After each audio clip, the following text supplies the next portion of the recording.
Hello everyone, my name is Jeff Bradbury and welcome to the 10th episode of the Tech Educator podcast. Are you looking to build your PLN? Are you looking to find out more about Twitter? Do you want to find the ins and the outs of how to grow a personal learning network? We're going to answer all those questions right here on the 10th episode of the...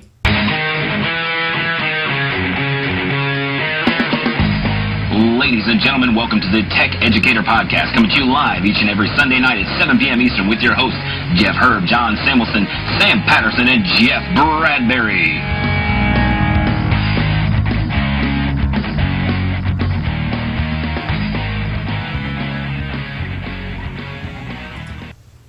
Hello everybody and welcome back to the 10th episode of the Tech Educator Podcast. My name is Jeff Bradbury and we have a great show for you tonight. We're doing it webinar style. This is after a lot of you guys wrote us at Tech Ed Show on Twitter and said we'd like to know a little bit more about Twitter. We'd like to learn how to build our PLN and really what is this device that Twitter is and how do we use it. I have three very great tech educators with me tonight. I want to introduce first from California, sporting the puppet tonight. I want to introduce Sam Patterson. Sam, how are you today? Welcome to the show. Sam's mic is currently turned off. Sam's not allowed to talk tonight, Jeff. No, I'm doing great, Jeff. And, I've even figured out how to turn the mic on and keep the puppet out of the camera view, almost. Live shows are great, aren't they? Tell us a little bit about yourself, Sam. I teach 9th grade English, and I'm the Dean of Students at a private high school that has 155 students total, so we are a small school. Nice. Also joining us from the great big state of Texas is John Samuelson. John, how are you today? I'm great, Jeff. We missed you last week, buddy. How have things been? I've been busy. I just came back from Atlanta. I was at the iPad Summit, and hopefully that's my last plane flight for a little while now. Nice, nice. Because ISTE is going to be in your backyard this year. Yes, I can just drive down. In fact, that's where I flew out of. We actually flew in and out of San Antonio, so that's how close it is. Nice. Well, welcome back, and thank you for joining us tonight. Thanks. Also joining us on the show is Jeff Herb. Jeff, how are you tonight? Doing very well, Jeff. Good to be here. How are you doing? Doing well. How are things out in your neck of the woods? It's finally getting a little bit warmer, in the 70s today. Can't complain about that, but yeah, things are going well. And talk to us a little bit about the stuff that's happening this week on Instructional Tech Talk.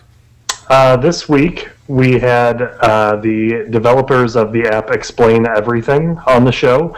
Did an interview with them, talked about a little bit of the background of the development of the app and a lot of the uses that they're seeing for the app in the classroom, in and out of the classroom.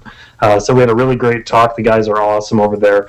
It was really nice because they pride support so much. And, you know, they really look forward to hearing back from the people using the app. So had a great talk with them, and that's what the podcast was this week. Nice.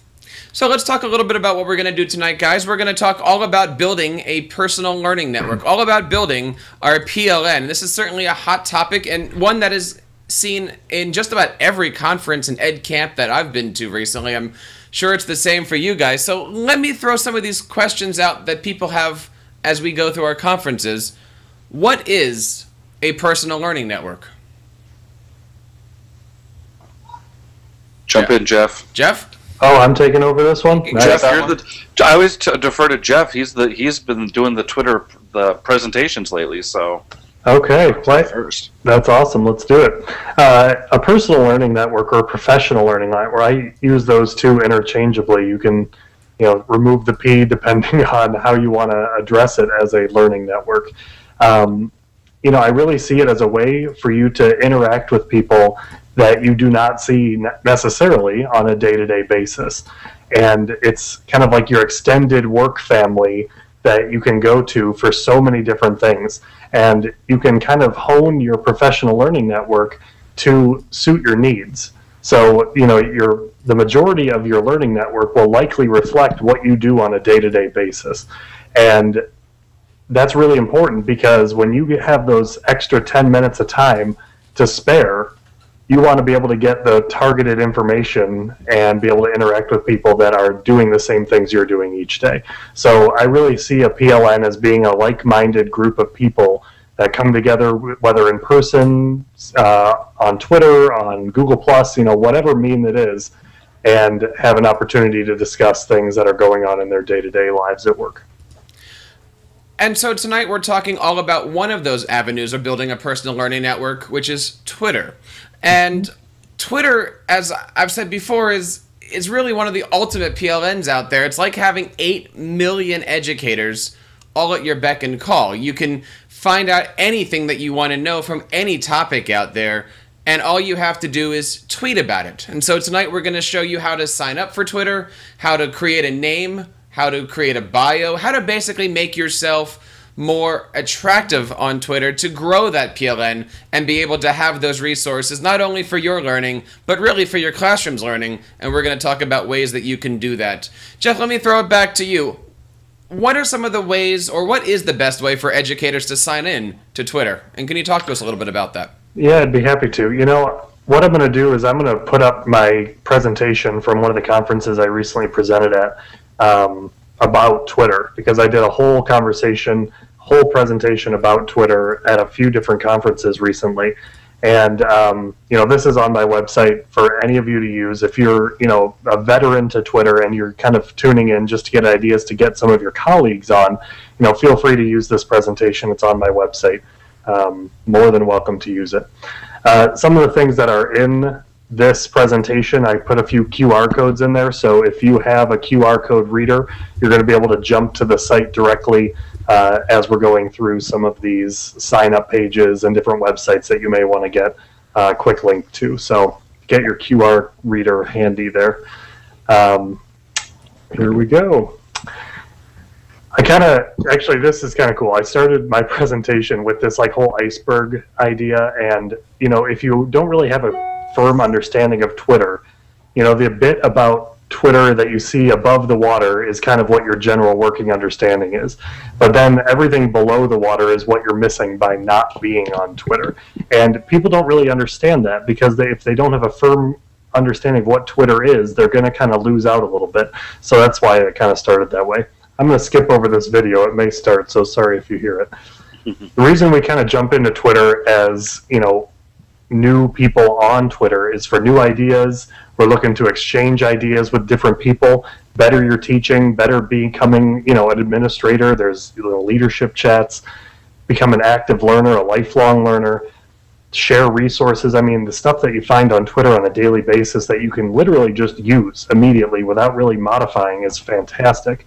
And to really get inspired. I know that, you know, if I'm kind of down on what I'm doing in day to day, as soon as I get on Twitter and talk with people like, you know, the ones that are on this show, or just random people that I've never met before but know well online, my whole outlook changes, and I think that's really important. So that's kind of just like an intro to why Twitter. But, you know, we kind of talked briefly about in the conference what Twitter is, and, you know, it's a social network that allows 140 character messages. I described it as a powerhouse of information sharing, and a really great way to interact with like-minded educators from anywhere in the world. And the best part of all of it is that it's absolutely free. And some of the fun statistics about Twitter that we kind of talked about, it was created back in 2006. And at that time, there was 400 million monthly visits to twitter.com. Oh, that's current, excuse me. And 200 million active monthly users at that time. And at this time, as of about a month ago, how many tweets every 2 days do you think there were? John, I'm going to throw it to you. Take a guess. How many tweets every 2 days? I'll say 400 million.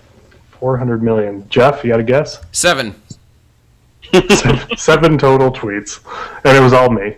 Sam, what about you? I will take 28 million. Wait. Can 2,800 million. 2,800 million. Sorry. Can I change my answer? Did you Google it? To 8? I want to go to 2,800 million and 1. Price is right. Perfect. Yes. It's actually 1 billion tweets every 2 days goes out, and that's just, it's incredible. I mean, the amount of information that's being shared is just phenomenal. So it's something that Jeff Bradbury is one half of that number. Right. That's true. Right. Absolutely. So this is the point on the slide. This QR code goes directly to the sign-up page for Twitter. So if you have a QR reader and you want to get to there quickly and you're looking to do this right now, you're welcome to scan this, and it'll take you right to the sign-up page. Otherwise, you could just go to twitter.com/signup, and it'll do the same thing. This is kind of what that page is going to look like. I pulled the information from a mobile device. You know, the same information is going to be asked for a mobile device or on the web browser. You're going to need your name, full name, first and last. You're going to need your email address, and this is a real email address because you have to verify it, a username, and I put @professional, and someone will talk about that in a little bit, but you kind of want to stay away from like @tinydancer or something like that. A password and a obvious verification to make sure that you are human by just typing in the stuff that you see in the image. So it's really easy to generate your initial account with Twitter. It's just a few different fields, fill them in, move on, and everyone's good to go. So that's kind of like the introduction part, Jeff, about how to get on Twitter. I mean, it's a very brief number of fields that you just need to get in. You have to have an active email address, and you have to choose a username that isn't already being used. And it's fast. I mean, a couple of minutes. So in terms of that, that's that segment. So the question that everybody has when they're Twitter newbies is, why should educators get onto Twitter? John, why do you think? What do you tell people when they say, why should I get onto Twitter? Well, when we were trying to get my staff to get onto Twitter in January, what I tried to show them was, I kind of just tried to show them my account and some of my favorite tweets that I had favorited, and just to see the depth of information that people are putting out there each day. And I don't think that people really understand that there are people put out links to articles that are interesting. They put out links to resources that they create, and it's all out there. And sometimes you can just really get bogged down in your own school district, in your own building, and it's just kind of like when you were in high school and your whole world was high school.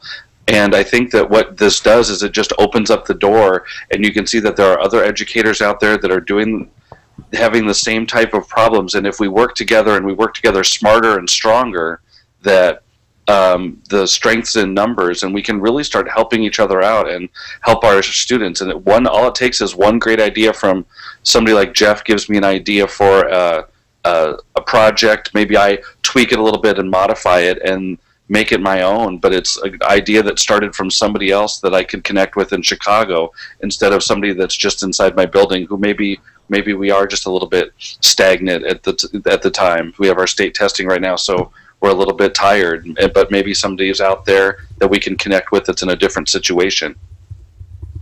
Now, Sam, you had brought up the concept of a lean, mean PLN machine. What do you mean by that? Twitter can really help you. Let me get over to my screen here. Twitter can really help you develop a personal learning network. And when I talk about a personal learning network, I'm actually talking about kind of how you interact with people online.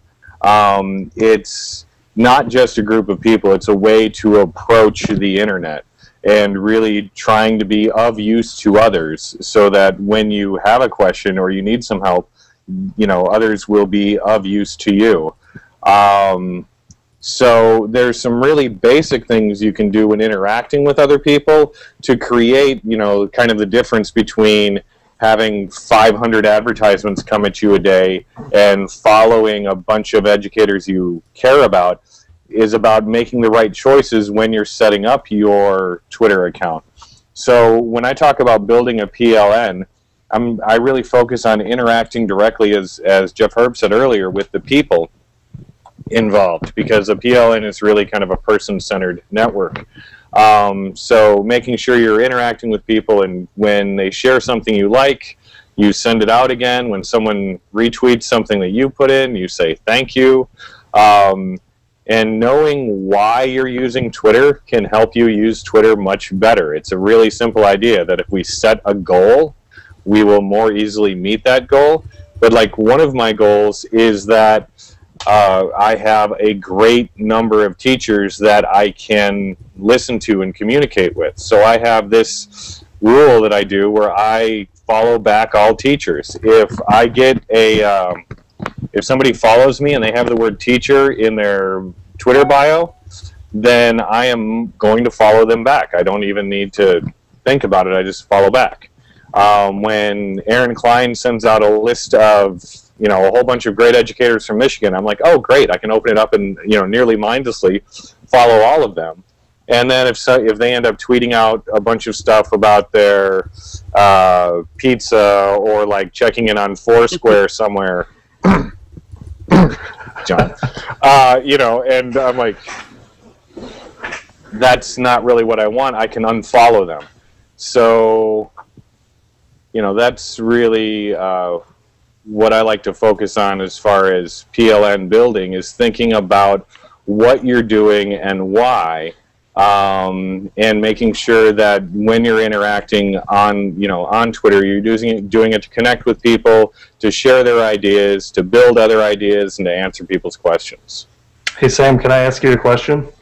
Yeah. So with your policy of, you know, your internal policy of following every teacher that follows you, how do you make sure that you still have that interaction with the people that you are kind of close to on Twitter and you don't miss a lot of their tweets? What's some ways that you are still keeping in touch with those people? That's an interesting question.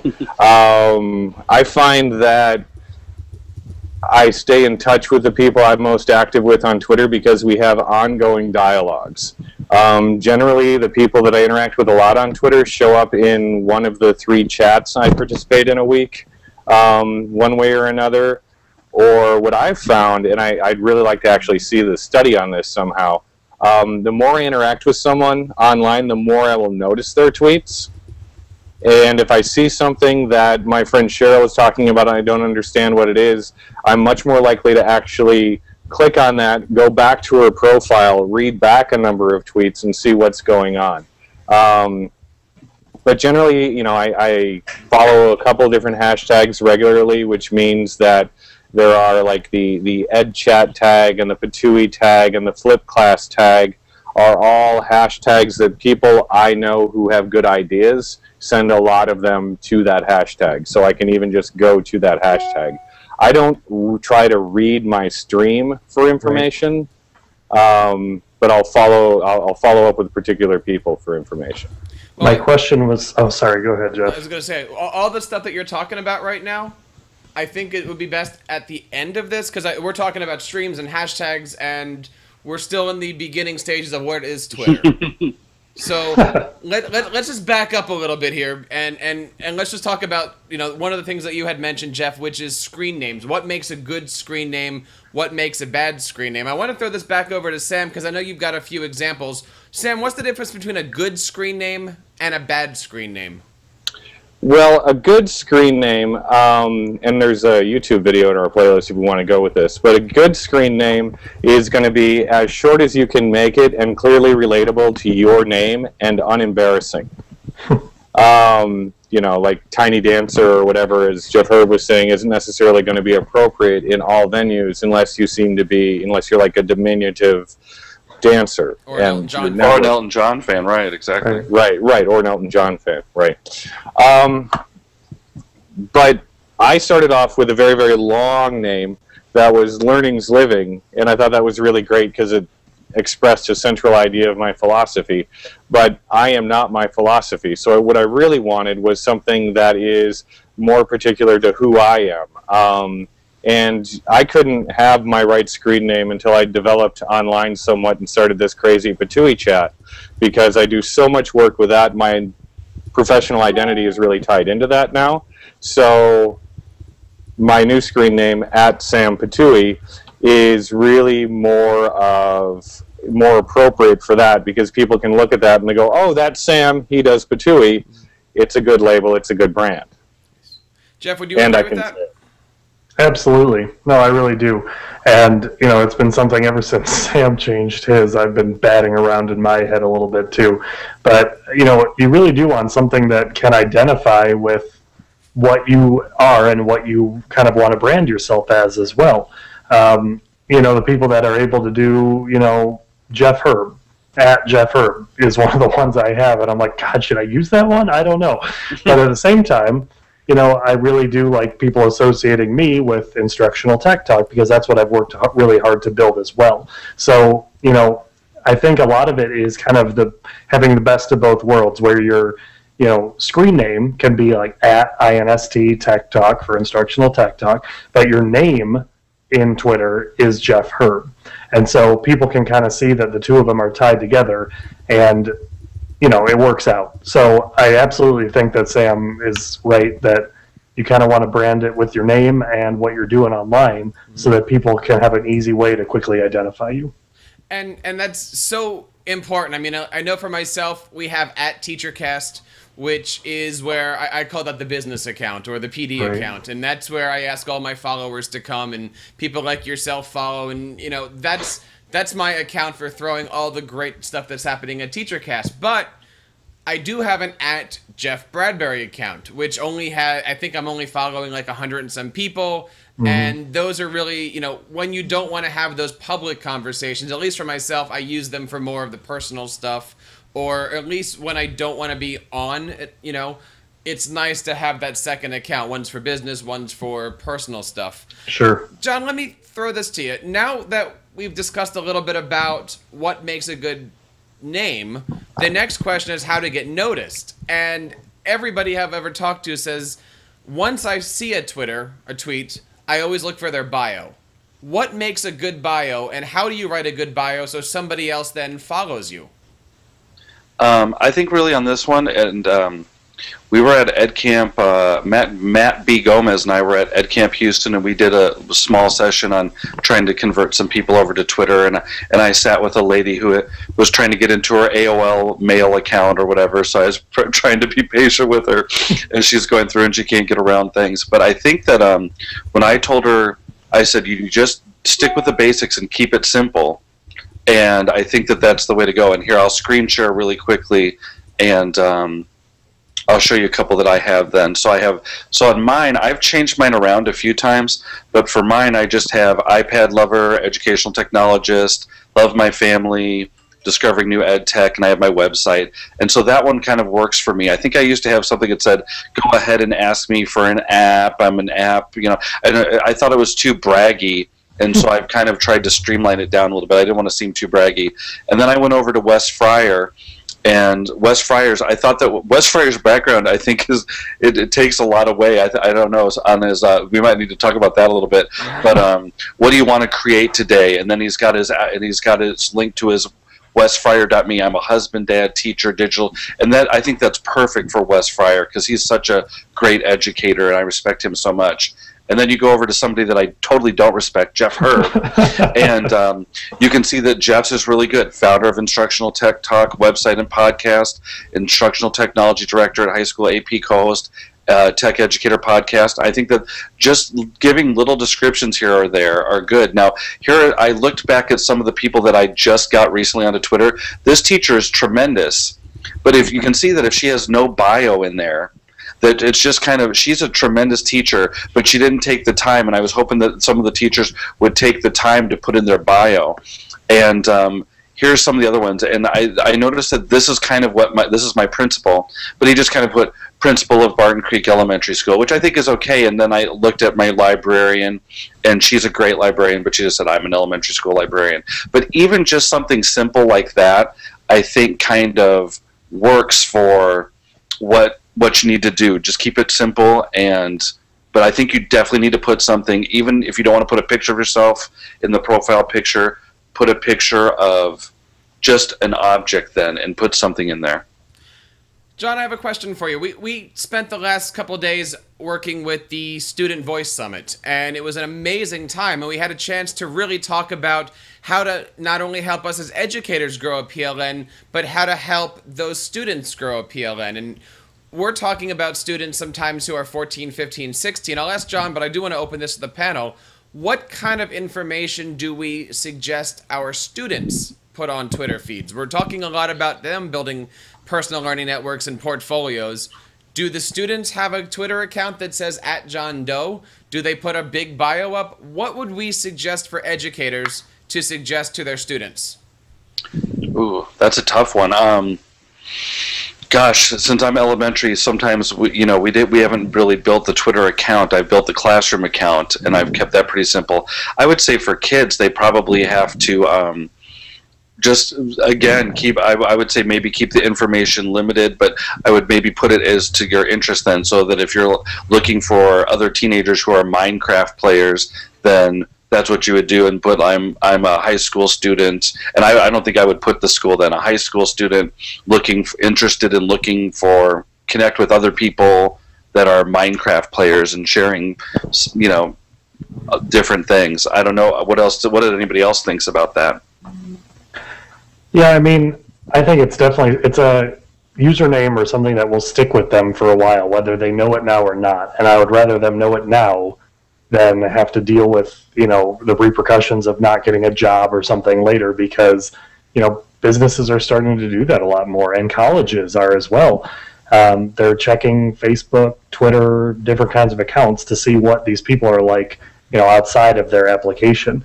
And as soon as you started talking about this, I jumped over to our high school's Twitter account, where a lot of the students follow the account, and I actually run it, so I have access to see who all the followers are.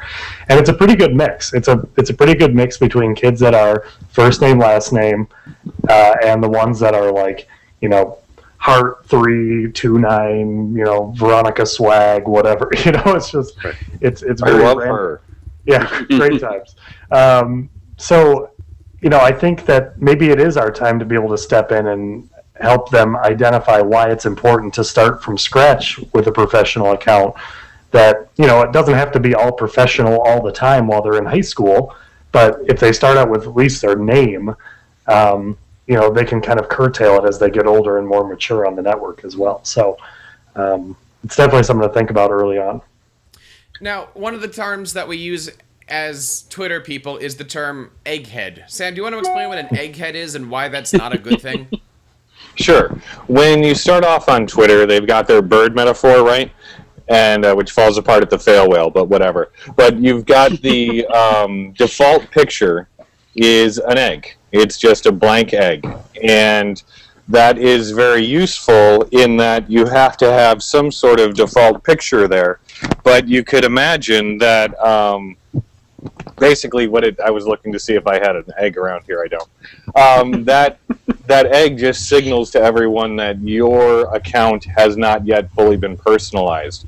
When I am deciding whether or not to follow somebody, if they are just an egg and have no bio, then I won't follow them, because I can't be sure they're an actual real person or some sort of advertising spam-based robot. You know, or rather an unsophisticated one. So when you refer to someone as an egghead, it just means that they're new to Twitter and have not yet changed their profile picture to an actual profile picture. Now, a good profile picture, in my opinion, involves your face, and something that makes it so that other people, when they meet you in the real world, are just like, hey, that's Jeff Bradbury. I can tell because he's a giant apple wearing a mortarboard. No, that's a brand site. It's different. But I know that as a teacher, I've done a lot to cultivate a very strange kind of pre-Doctor Who wearing a bow tie is cool wardrobe. And it's very helpful to me that that's my Twitter profile, and I make sure that when I go out to events where my Twitter followers might be at, I wear the bow tie and I look like, you know, the Dr. Patterson super geek that I am online. And then people are like, hey, you are that super geek I follow. Hey, Sam Patui. Right. And I have to say, when we were sitting there, we hired, when I got hired as an instructional technologist, I heard that another teacher had been hired like I was a classroom teacher, and we'd moved up. And I checked her. The first thing we did was we checked her Twitter profile, because I didn't know her, and she had the egg for the Twitter. And we were at a tech conference, and all of us just in unison, when I looked, went, oh.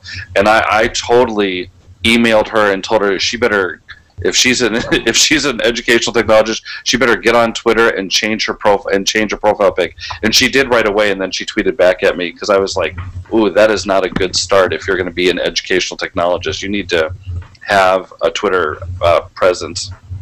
Right. Now, Jeff, the next question that people sometimes ask is, once we're on Twitter, what do we do next? how do we show off that we're on Twitter? How do we build that following? And many teachers and institutions do have websites. Could you take us through maybe some ideas of how we can promote people to follow us that come to our website? Sure, yeah, I'd love to. I'm going to just take you back to that screen share real quick here. I just want to kind of tour a little bit of what Twitter kind of looks like, some of the different buttons involved, because these are all steps and ways to start becoming active on Twitter. And the first screen that you'll come to is basically like your dashboard or control panel for Twitter. And I kind of have it singled out here. You can see that this is my profile, the tweets, the people that you're following, the number of followers you have. And it's an easy way to quickly compose a new tweet as well. There's a little box right there. Just a kind of a quick information section. The top bar, if you're actually on twitter.com, is really important because it kind of takes you through the very important parts of the site as well. You have your home screen, which is what we're on right now. You have the interactions area where you can connect with other individuals and see who's trying to connect with you as well. And that's where you'll see the people that have mentioned your screen name, the people that have retweeted tweets that you've already made, and we'll talk about that in a little bit more detail in a second. You can kind of discover things. It's kind of like a way to kind of, if you're bored and you're looking for more information, you can hit the Discover tab and it'll take you to a lot of the stuff that's trending and going on in Twitter at that moment. And then your Me section is a way for you to get information about you on Twitter and get the people, like generate lists of followers or people that you want to follow more closely. And we'll talk about lists in a little bit too. And direct messages as well. The search bar is huge. If you're trying to follow a hashtag, search bar is where you go. All you need to do is type in the hashtag, and it will list out all the different tweets that correspond or have used that hashtag in their tweet. And of course, the little blue button that you'll see congruent with basically any app or anything that's developed for Twitter is a way to quickly create a new tweet. So, kind of like the control panel for Twitter, it's important to kind of understand what's going on there. In your bottom left-hand corner, I always like this, especially when I was getting started on Twitter. It's the Who to Follow section, and it bases these suggestions off of the other people that you are following and interacting with. And so you'll see on here, Sam Patterson's even on there. Amy Illingworth is followed by Sam Patterson. So, it kind of gives me a better understanding of what other people in my PLN are following these individuals as well. And so if I see that a lot of the people that I follow and trust are following this person too, I'm probably going to get a lot of information out of following this individual. So I always check this every once in a while to be able to kind of grow my PLN and see who is congruent to who I'm kind of talking about. And the last little section here that kind of breaks down the meat of a tweet, was not intended to rhyme, sorry. It happens all the time. It does, it's really nice. In the tweet itself, you can see the red arrows pointing to their screen name next to their real name that you would have put in when you signed up. The yellow arrows pointing to a hashtag, and this basically just means that they have tagged this tweet as something that's relative to educational technology and the educational chat based on the ones that they put in there. When it happened is the pink arrow, and it just happened now within 4 seconds, apparently, because the one right before was 4 seconds older. And then I wanted to put that brown arrow right there is a short link. And Twitter is great, but its limitation is how many characters you have to work with. And so websites have come out with short links to be able to take the really long links, like instructionaltechtalk.com, and shorten it down to my own vanity URL that I have is inst.tc. And so it really saves you a lot of characters that you can then in turn use for content in the tweet itself. So don't freak out. Don't think that you're going to some OWL webpage by going to Owly. It's just a short link that will take you to what they really want you to get at. So that's kind of like a breakdown of how to get familiar with Twitter. This is essentially the same kind of idea, but broken down on how to reply, retweet, and favorite tweets. This is really important too, because if someone has mentioned you in a tweet, or you have, they've asked a question and you have something to add to this conversation, it's really great to be able to give back to that person as well by replying to them and telling them how you felt, giving them an answer to a question. there's a lot of opportunity, and that's how you use the reply button. The retweet button will let you just retweet their tweet to the people that follow you. And this is a great way to show that you kind of endorse what they've said or support it, or supplement it with a little comment in addition to what they had originally written. And my favorite thing is the favorites. So you can favorite a tweet and it saves it to a list in your Twitter account so that you can refer back to it later. And I tend to favorite a lot of the great tools that people are tweeting online so that I don't forget about them, because when you follow a lot more people more and more as you kind of go on building your account, you can see that your Twitter stream just skyrockets, and it just goes so fast that you can't keep up with everything that's coming in there. So being able to favorite things is really important as well. So that's kind of how you can get started interacting with people, knowing what buttons to hit and what they mean really in relation to how that interaction takes place. So nice. Oh, we really zoomed in there. But that's just a basic level starting ground and how to start interacting with people on Twitter.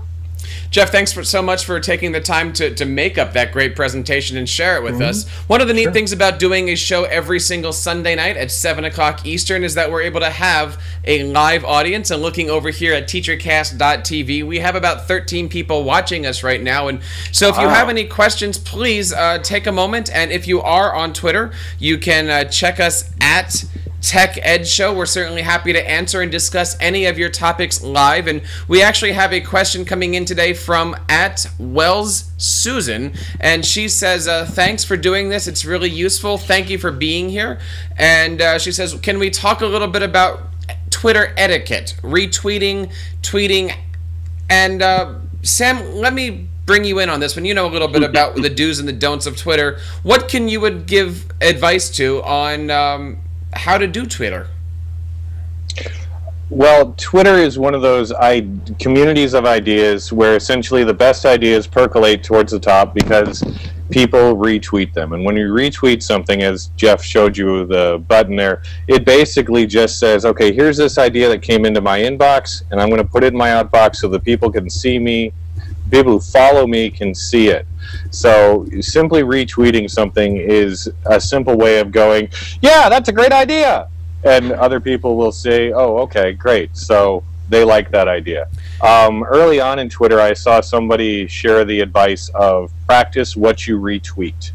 And I thought that was really good. So, basically, I won't retweet something unless I think it's actually a good idea.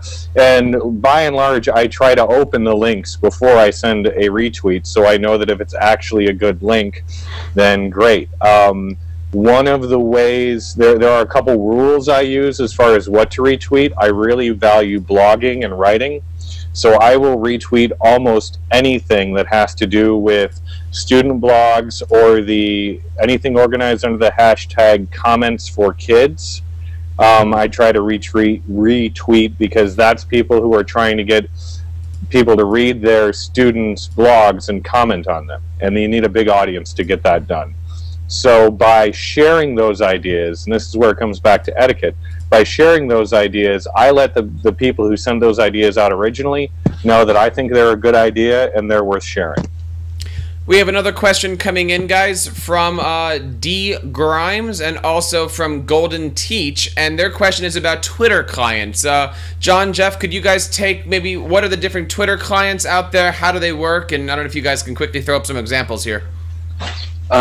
Okay, so I'll give you one from Matt B. Gomez, who has many different Twitter accounts. I think I saw he had at least 10 or 12 that he runs, and his favorite is Hootsuite. And he likes the Hootsuite account a lot because he can go and he can post the same thing to several different kinds. The one I'll screen share with you really quickly, the one that I used to use, now I'm kind of a big fan of Twitter, just the regular app, but one of the ones that I like to use is TweetDeck, if you can see that, and you can see it start to populate pretty quickly, but you can go ahead and see that I've got messages right here, and so those are my private messages. You can see that this is the just the iPad Sammy just activity, and you can see how fast it populates. And then here's things where I've been mentioned, And you can also check, and you can see that it's pretty easy because it's almost the same. If I wanted to reply to Jeff right here, I would just hit the reply button. If I wanted to retweet that, I would just click that, and I could retweet that from that account.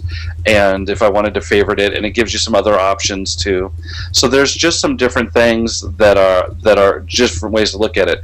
One of the things I like about this is if you wanted to make a column, you could actually just go ahead and you could hit add a column, and then you can see all the different things that are in there.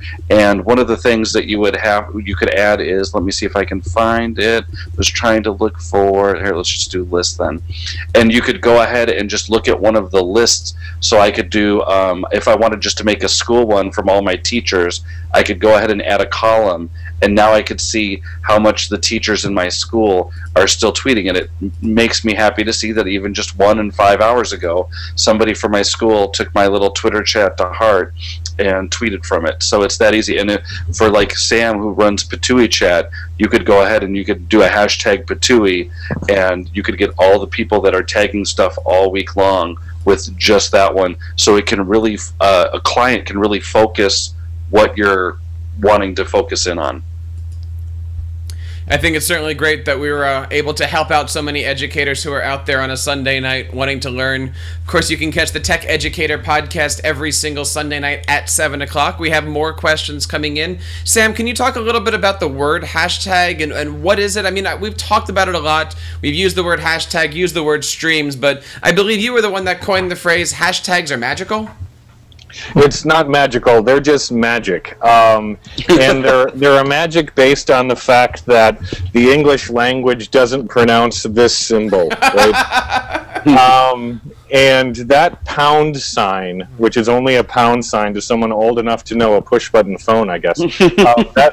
That pound sign is really, really useful in the world of computer code because no one uses it. And since no one uses it, they could turn it into an operational symbol. And that makes any word that you put that in front of a unique string of characters. So while the name Jeff shows up all over the place, if you do hashtag Jeff, then you've specifically organized, that information underneath the label Jeff, and you can search that and I guess find everyone who's currently using that. When I started the Pedagogy and Technology Tuesday chat, I used the hashtag Patooey because I found that it was a string of letters that wasn't really being used by anyone else. Now, when we use it, there are all kinds of little electronic tools that we've set up online to collect those statements. So one of the things that's powerful about Twitter is you don't have to read it all the time because it will organize itself if you label it properly. So using hashtags as an organizational label is really important. I have a number of friends who talk about these great ideas. They want to start their own Twitter-based school, right? But only 6 of us talk about it at a time because we can't all fit in the messages. By making it a hashtag, like Twitter School, or I think CoFlip School or something we're using, it allows us to get to that information without filling up each other's mentions lists and without leaving people out. I never thought of hashtags as being magical, I'll tell you that. They really, really are, because once you start using them, you say, oh, they're useful this way, this way, this way, and you can sit there and think, well, how does that work? And ultimately, just like magic, there's an explanation at the end of everything, and when you get to that explanation, you're like, oh. So I like to say, hashtags are magic. If you need more information, great, but other than that, they're a really great organizational tool, but they're also, and this is kind of where some of the magic comes in, they can be used for commentary. Like earlier today, the educational reporter Audrey Waters posted something about trolling as a service, and I responded with the question, do you mean like pay me to taunt your enemies? And then I used the hashtag your mother was a hamster and your father smelled of elderberries, right? And that's not going to be organizational for anybody. Hashtag Python chat. Hashtag Python chat, exactly. It's a bad Monty Python joke, and it's hashtagged as a way to tell people, you may not understand this, but it's okay, it's magic. Nice. We have a couple more questions coming in. This one is from Jim Aline, or Alan. I'm sorry if I'm mispronouncing your name here. He says, can you recommend some good professional development groups with interesting conversations occurring for the beginners to join? Now, we had posted a link earlier to the cybraryman.com/Twitter for beginners, and of course we'll have the link for that up on our show notes here. And how can we find out more about hashtags, John? Okay, so here I'm going to give you one more screen. I guess I'm a screen sharing fool today, so I'm going to give you one more screen share. Then I'm going to go over to, and it's also an app. I'm going to go over to the Learnist board, and I found this one pretty interesting for people that are new to Twitter to help out. And it's got the Twitter for Teachers. And if you scroll down a little bit, you can see that there's just a bunch of different articles that this person has curated. And there's Jerry's internet catalog. And then here's a list to an article of his educational hashtags. And so really, if you wanted to go a little bit slower and learn at your own pace after we're done, you could go ahead to the Learnist board, and this Learnist board is just Twitter for Teachers, and you would just type that in the search bar right there while we're there. Now, I will also say that from my podcast, we also do the same thing where we take everything that we talk about on the Techlandia podcast, and then we talk about different things, but we also try every week to give 3, and there's one person right there from EdCamp Houston, there's an EdCamp Houston organizer. We try to organize 3 new people to add to your personal learning network pretty much every day. So the Learnist boards, if you aren't sure about a free site I think it's kind of an up-and-comer really, I think that's one, and it's I think it's learn.ist, but just type in Learnist and you can get to some good different things so that you can go ahead and check off if you've done that. But that one's Twitter for Teachers, and I think that there's a lot of links to resources there, and we can put the link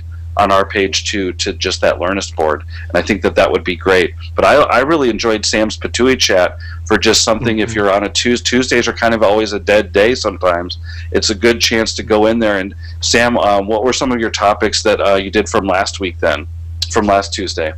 Last Tuesday we were looking at, I'm like, what was last Tuesday? Last Tuesday we were looking at blogging in education. That's right. Before that we did homework. We've done some standards-based grading chat. We've talked about puppets. I think this coming week we're actually going to talk about content capture tools and programs. I've got some new toys I've been playing with. I don't know how much interaction we'll get on that, but it's interesting stuff.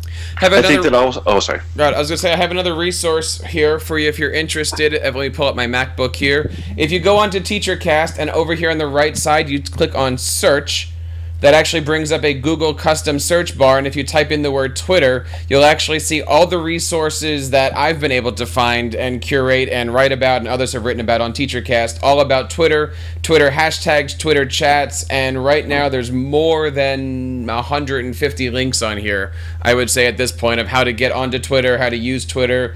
This one here is Twitter for Beginners. This is actually Jerry's page, so lots of great resources over at TeacherCast if you have a chance to. And go ahead. I didn't want to. This isn't a shameless plug for me, but I did. Sure. I did take the time to quickly put together on my page. Let me see. Is it coming up here? Yeah, we got it. On instructionaltechtalk.com, I put together some of my favorite instructional technology Twitter chats. Good. And they're all linked to Google Calendar. So if you find one that you particularly like and you're a Google Calendar user, you can either use the button up top here and it adds all of them to your Google Calendar, or if you only want to do, for instance, Patui, you can click on the Google Calendar link right next to Patui and it will add that at 8 o'clock Eastern every week on your Google Calendar, so you remember when it is and you don't have to refer to your calendar online all the time or something. So got a lot of feedback that people like this, so I just want to make that out there for people to use. Feel free. Now, one of the questions that people have, in addition to the how do I get on, it's really how do I make Twitter more personal? How do I do something that's going to make me stand out? And that really gets into the idea of creating custom Twitter backgrounds. Now, John and Jeff both showed us different examples of Twitter backgrounds that people had used. Jeff, I don't know if you can quickly get into twitter.com and show us the generic ones. Can you log into a page there? Yep, let me get in there. When you are on twitter.com, you can have a choice of about 15, 20 or so custom Twitter backgrounds, but really those are the same generic ones that everybody has access to. Jeff will pull that up shortly here. But in our show notes here, we're actually going to be having a few links to a page. I actually found a link from 2009 over at Mashable. Let me see if I can bring this screen up here. Here we go. Here's a great article from Mashable. It's 7 helpful Twitter background resources, and it gives links here to a lot of different resources of how to customize a Twitter background. The basic idea for doing this is that you'd have to have some kind of a background in Photoshop, or I use a program called Pixelmator on the Mac. But there's a lot of ways to create custom backgrounds, and I'll even put some links on here as far as how to customize it and how to do those things. Jeff, let me see if you can pull up a few. Jeff already has it over here. So here's Jeff's screen right here if you're watching us. Jeff, go ahead. Yeah, so I mean, these are just some of the basic pre-made design themes that are available to you.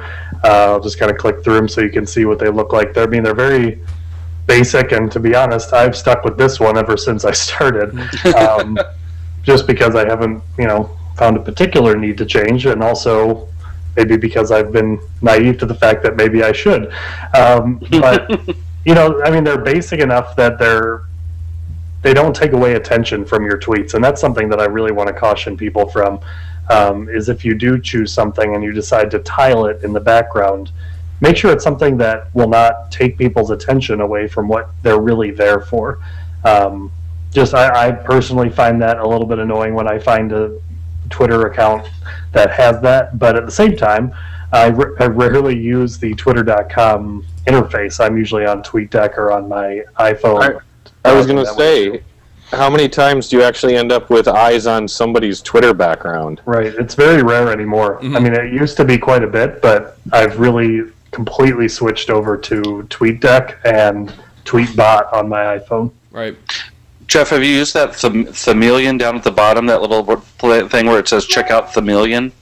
I haven't had a chance to do that yet. Oh, good. There's 2 Jeffs on the show. Oh, I'm sorry. I always forget 2 Jeffs. But have either one of you used that one and tried that at all, or no? Oh, no, look at that. I didn't even know it was there. So there's a way you can go a little bit crazy if you wanted to. Really interesting.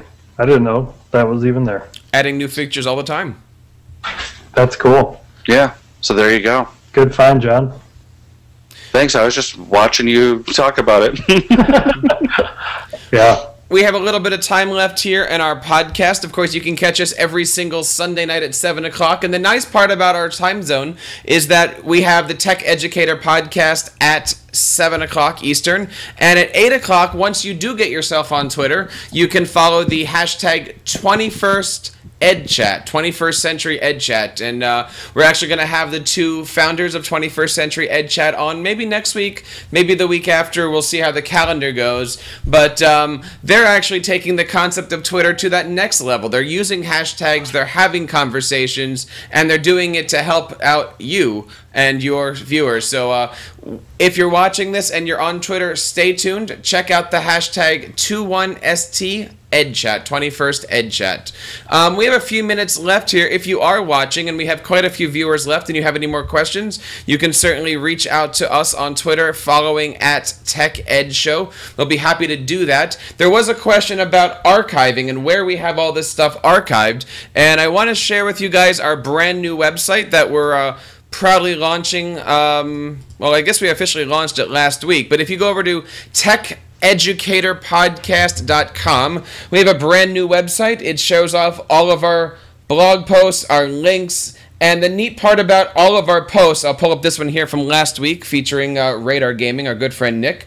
It has our video stream, and then right underneath of it, it has our audio feed. So you can watch us, you can download us, and of course you can subscribe to us over in iTunes. And there's a lot of great ways that you can connect with us. We certainly hope that you're enjoying watching this show. There are many topics that we're going to be hitting as we go through the next few weeks here. We're basically going to be doing these shows as giant webinars. And of course, we like the fact that you guys are out there following and joining us. Looks like we have another question coming in here.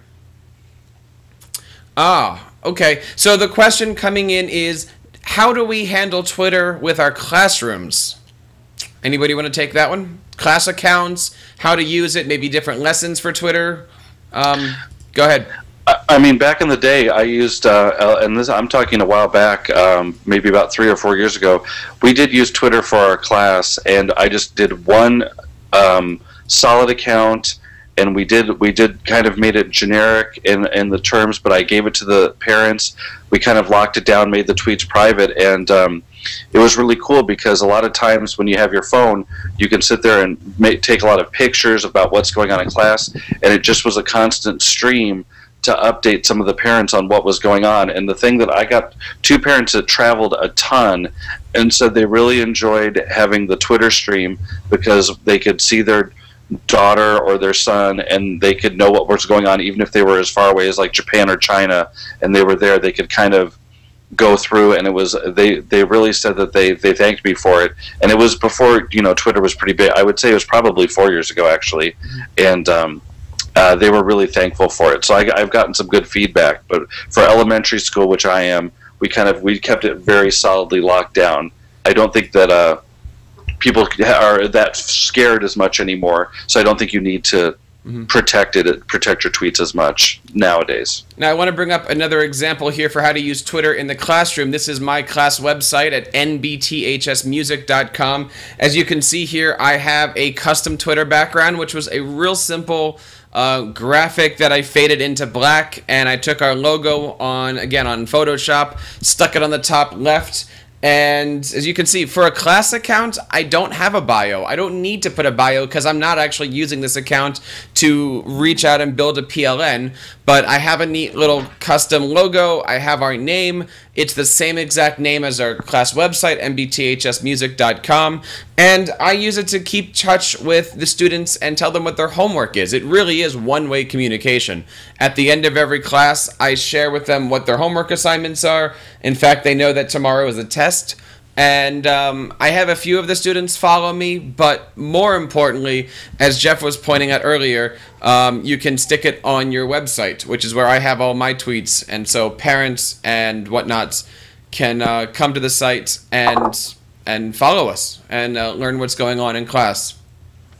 Guys, it's just about 8 o'clock. This has been a great show. We have still a ton of viewers left, and maybe we'll stick around after the show is over and answer any questions that you guys have. But, Sam, do you have a question? Well, yeah, I just want to make sure we've had a lot of questions come in about good Twitter chats, and we've talked about those a little bit. Sure. I know that Jeff Herb has a really great list of chats, and Jerry sends out great lists of chats all the time. I just want to make sure that we get some of those into the show notes. And I don't know if we have a link that we can send out to people on our hashtag now to maybe Jeff's Twitter chat page. Sure.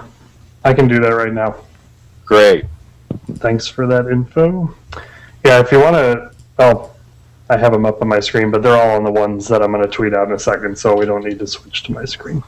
And of course, we're going to make sure we have all the links available to us. Again, let me pull this up here. It will go under TechEducatorPodcast.com/10.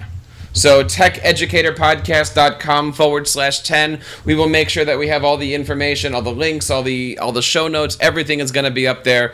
And of course, you can use that for your reference. TechEducatorPodcast.com/10. We have enjoyed tonight. I know we have. We love it when we have a great live audience. We love it when we have viewer feedback. Thank you guys so much. John, let's go around the room. John, tell us what's going on this week with the Techlandia world. In Techlandia, we did a little recap of iPad Summit in Atlanta, and I did offer this, which kind of goes exactly with the theme. I came back so fired up, because as I do when I go to conferences, I did offer that if anybody wants to tweet at me at iPad Sammy, I will get onto a Google Hangout with them, and if they have some educators that are hesitant to get on Twitter or just need some more information, I will be happy to give them a personal Google Hangout for 10 minutes and screen share with them and show them how to get on Twitter. I just haven't posted that one, but that goes right with the theme that we were just talking about. Nice. Jeff Herb, what's going on this week at InstructionalTechTalk.com? We're going to be releasing another one of the challenges this week, which we're excited to do. Another podcast will be coming out on Wednesday. I was able to talk with the great people from Skype this week about how to use Skype in the classroom. It was a great conversation, and so they're going to be on the podcast this week. So definitely check that one out to figure out some of the basic ways to get started using Skype in your classroom. And Sam, what's going on in the world of llamas? In the world of llamas, I don't know, because I'm not in the desert this week. But Patui is really exciting. We have a new website that we're working on and is almost fully functional at patui.org. You can stop by and look at it if you want. Don't pick on it yet. This week we are going to be talking about content capture, or the technology we use to record the teaching we're doing. And I am going to raise the ugly specter of the question that the technology we use changes the teaching we're doing. And what can we do about that? Nice. And there's a lot of stuff that's going on this week over at TeacherCast. As I said, we just went to the Student Voice Live Summit, which was an amazing time, and we took a ton of video. If you're listening out there, I want to give a good shout out to my partner in crime, Mr. Jay Eitner, Principal Eit on Twitter. He and I had interviews with people like Nikhil Goyal and Zach Malamed and Mario Armstrong, and we had a great time there, and I have a ton of video that I'm in the middle of editing, and we'll certainly get that up. You can find that over at teachercast.net/iTunes, where we're going to be posting not only this video, but other great ones like it. Next weekend, we have another great day of broadcasting. I'm going to be switching out of the classroom topics, and I'm actually going to be broadcasting at the International Federation of Chiropractors. And so check us out next week on teachercast.tv. Saturday, we're going to have an entire day of chiropractors. So if you have a spinal issue, we'd love to hear from you. I'm going to have some of the world's top-notch chiropractors with me discussing everything about vertebral subluxation and how they can get onto Twitter and help out their patients. Guys, I want to say thank you so much for a great show. This is number 10, and I don't know, I think the audience is starting to like it. I certainly love it when people are there every Sunday at 7 o'clock Eastern. And of course, thank you, audience. Check us out at TechEducatorPodcast.com. It's a website that is constantly evolving, and it's evolving with your help. Sam, what is that? What is what? You're on live right now, my friend. You bet. At least I'm not showing whatever it is Sammy's showing. This goes with the chiropractor theme. It's the backbone. You put it on your iPad. Oh, yeah. Your finger right there, and you can show it all around. It's really cool. That is really cool. I like all that around. Nice. I thought it would fit in with the chiropractors. Nice. Check us out next week at 7 o'clock. We will be back talking about another great tech tool, and you can find out all the information of us by following us at Tech Ed Show. Thanks so much. My name again is Jeff Bradbury, and you have been listening to the Tech Educator Podcast. Enjoy yourself, and again, follow 21st Century Ed Chat if you're out there. Have a great night, everybody.